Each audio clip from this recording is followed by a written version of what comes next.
ST, बस, railway, विमान, नेत्यांना सगळ्या सेवा फुकट.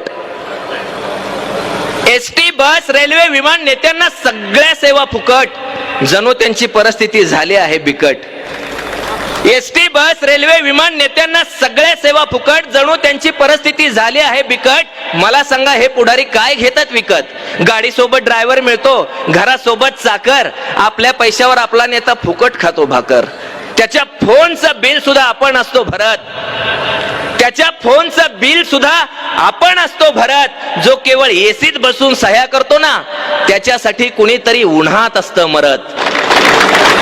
जो केवळ एसीत बसून सह्या करतो, त्याच्यासाठी कुणीतरी उन्हात असतं मरत. यांचा किती असतो तामझाम, यांच्यासाठी केलं जातं ट्रॅफिक सुद्धा जाम. यांचा किती असतो तामझाम, यांच्यासाठी केलं जातं ट्रॅफिक सुद्धा जाम. यांना कुठेही डायरेक्ट एंट्री बिलकुल नसते लाईन, आणि बाकी नागरिकांनी भरत राहायचे जिकडं तिकडं फाईन. यांना कुठेही डायरेक्ट एंट्री बिलकुल नसते लाईन, बाकी नागरिकांनी भरत राहायचे जिकडं तिकडं फाईन. मी म्हणतो, ही नेत्याला अशी खास वागणूक कशासाठी द्यायची? मी म्हणतो, ही नेत्याला अशी खास वागणूक कशासाठी द्यायची? त्यांनी स्वतःला एवढी स्पेशल ट्रीटमेंट कशासाठी घ्यायची? यांनी हिंडायचं, फिरायचं, करत राहायचं पाप. यांनी हिंडायचं, फिरायचं, करत राहायचं पाप. तरी आयुष्यभर असतो यांना टोल वगैरे माफ. यांनी हिंडायचं, फिरायचं, करत राहायचं पाप. तरी आयुष्यभर असतो यांना टोल वगैरे माफ. बाकी सामान्यांच्या वाट्याला पावलो पावली टेन्शन. यांना मात्र मिळत राहणार काडी लागेपर्यंत पेन्शन. बाकी सामान्यांच्या वाट्याला पावलो पावली टेन्शन. यांना मात्र मिळत राहणार काडी लागेपर्यंत पेन्शन. इकडे विनाअनुदानित शाळेतला शिक्षक 10-15 वर्ष बिनपगारी शिकवतो. म्हणजे देशाच्या भविष्यासाठी कुणीतरी अक्षरशः आपलं घर लावतं पणाला. इकडे विनाअनुदानित शाळेतला शिक्षक 10-15 वर्ष बिनपगारी शिकवतो. म्हणजे देशाच्या भविष्यासाठी कुणीतरी अक्षरशः आपलं घर लावतं पणाला. तिकडे आमदार खासदारांनी स्वतःच्या पगारात स्वतःच वाढ करून घेतली, तेव्हा जराही कशी वाटली नाही कुणाला. तिकडे आमदार खासदारांनी स्वतःच्या पगारात स्वतःच वाढ करून घेतली, तेव्हा जराही कशी वाटली नाही कुणाला. इथं पिढ्या घडवणाऱ्यांचेच असे होत असतील हाल, तर मला सांगा, देश घडवायला आणि देश वाचवायला शिक्षकांखेरीज आपल्याकडे दुसरी आहे कुठली ढाल? पण देशाचं कुणाला पडलंय? पण देशाचं कुणाला पडलंय?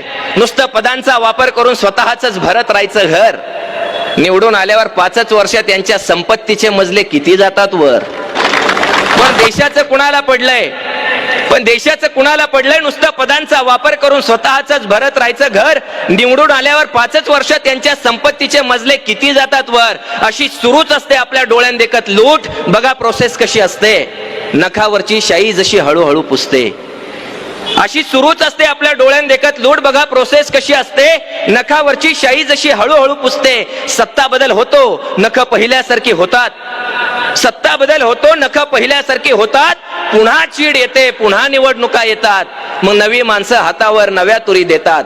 होतात ईव्हीएम मध्ये घोटाळे. आता होतात ईव्हीएम मध्ये घोटाळे. म्हणून तर मतदान वेगळं होतं आणि निकाल वेगळे येतात. मग पुन्हा नवे गाजर, पुन्हा नवी स्वप्ने. मग पुन्हा नवे गाजर, पुन्हा नवी स्वप्ने. हमें क्या मिलता फिर वही दिन अपने. ज्या पतसंस्था, दूध संघ, कारखाने दिसतात, या सगळ्यांचे मालक मला सांगा कोण असतात? ज्या पतसंस्था, दूध संघ, कारखाने दिसतात, या सगळ्यांचे मालक मला सांगा कोण असतात? अहो, म्हणून तर ही खोऱ्यानं पैसे ओढतात लोक. नाहीतर यांना कुठे असतं आपल्या एवढं डोकं. सर्रासपणे जवळजवळ सगळ्या टेंडर मध्ये यांची टक्केवारी ठरलेली. सर्रासपणे जवळजवळ सगळ्या टेंडर मध्ये यांची टक्केवारी ठरलेली. आणि आपली लोकशाही केविलवाणी या गिधाडांनी घेरलेली. एवढं सगळं गिळून सुद्धा सगळं मिळून सुद्धा सत्ता भोगायसाठीच हवरे. एवढं सगळं गिळून सुद्धा सगळं मिळून सुद्धा सत्ता भोगायसाठीच हवरे. म्हणून तर रोज बदलतात बाप यांचे, रोज बदलतात नवरे. म्हणून तर रोज बदलतात बाप यांचे, रोज बदलतात नवरे. तुमच्या या बेडूकुड्या तुमच्यासाठी ठीक आहे तो, पण तुमच्या मागे फिरणाऱ्या साध्या भोळ्या तत्वनिष्ठ कार्यकर्त्याचं काय? तुमच्या या बेडूकुड्या तुमच्यासाठी ठीक आहे, तो पण तुमच्या मागे फिरणाऱ्या साध्या भोळ्या तत्वनिष्ठ कार्यकर्त्याचं काय? त्यानं आता नेमकं कुणाचं लावायचं कुकू, नेमकी कुणाची करायची पूजा आणि नेमका कुणाला निवद दावायचा? त्यानं आता नेमकं कुणाचं लावायचं कुकू, नेमकी कुणाची करायची पूजा, नेमका कुणाला निवद दावायचा? जेव्हा अख्खं कुंपणच शेत खातं तेव्हा कुणी कुणावर विश्वास ठेवायचा? त्यांनी माझा माझा म्हणून नेता बसवून घ्यायचा उरावर, कित्येकाने ठेवलेलं असतं तुमच्या पायात तुळशीपत्र घरावर. त्यांनी माझा माझा म्हणून नेता बसवून घ्यायचा उरावर, कित्येकाने ठेवलेलं असतं तुळशीपत्र घरावर. हाडाचा कार्यकर्ता तुमच्यासाठी घरदार सोडून दिवस रात्र पळणार, त्याला तालुक्याचं जिल्ह्याचं एखादं पद मिळणार. पण मुख्य खुर्चीमध्ये नेत्यानंतर नेत्यांचीच मुलं, पण मुख्य खुर्चीमध्ये नेत्यानंतर नेत्यांचीच मुलं, लायकी असो अथवा नसो त्यांच्या पायाखाली फुलं. बाकीच्यांनी करायचं नुसतं आदेशाचं पालन, बाकीच्यांनी करायचं नुसतं आदेशाचं पालन. या सीट आल्या पाहिजेत आणि या सीट पाडायच्या. बाकीच्यांनी करायचं नुसतं आदेशाचं पालन, या सीट आल्या पाहिजेत आणि या सीट पाडायच्या. थोडक्यात सतरंजा टाकायच्या आणि सतरंजाच काढायच्या.